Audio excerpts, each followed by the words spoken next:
O antibolsonarismo, na medida em que o bolsonarismo falava para si, falava para a bolha, e fala, obviamente, dentro de um grupo muito específico de valores, de temas e de questões, ele cria o anti, né? E o anti, né, que olhava para esse discurso e não se agregava a ele, começou a se juntar.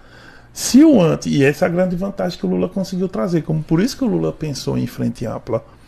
Porque se eu tenho um grupo mais hegemônico e subgrupos menores que não conversam entre si, o hegemônico sempre vencerá.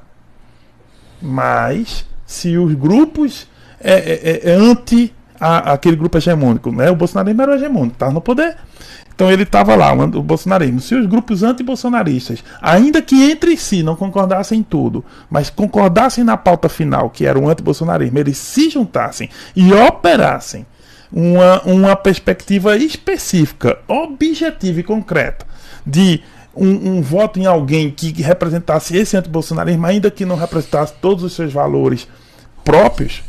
Exemplo, um liberal votando com Lula, um social-democrata votando com Lula, um esquerdista raiz votando com Lula, alguém mais centrista votando com Lula para representar o antibolsonarismo, e não teria dado certo. Porque o antibolsonarismo conseguiu ser, dentro da sua bolha, ele funcionou. Inclusive, ele funcionou muito bem para colonizar a direita. A direita tradicional, que no Brasil a gente já teve representantes dela, né? O ACM, o Maluf, ela era grande, mas não era hegemônica. Ela não era um grande campo nacional, eram campos regionais, né? Mas ela tinha muito poder.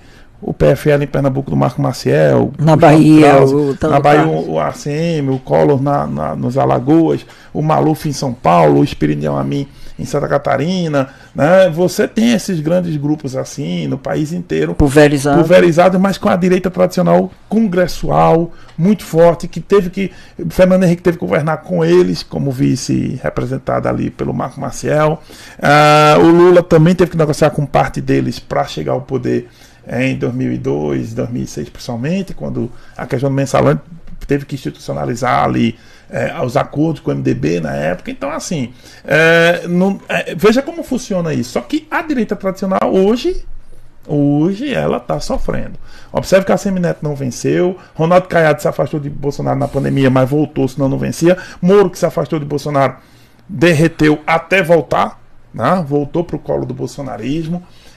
Observa o Mandetta, né? Não conseguiu. Joyce Pascovitch, eu acho o nome, né? Não conseguiu.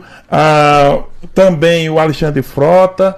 Quem se afastou do bolsonarismo e se manteve na direita Dória, tá? Poucos tiveram êxito. Eduardo Leite teve êxito, né? Raquel Lira teve êxito, mas não assumindo a direita, né? Assumindo um campo bem centrista, com uma votação de voto de Lula impressionante, que se ela teve todos os votos dos bolsonaristas, ainda assim não ganhava a eleição. Ela precisou metade dos votos de Raquel, basicamente, vieram de Lula. Porque o bolsonarismo é hegemônico na direita. E isso é um fenômeno que o brasileiro vai ter que aprender a lidar com isso.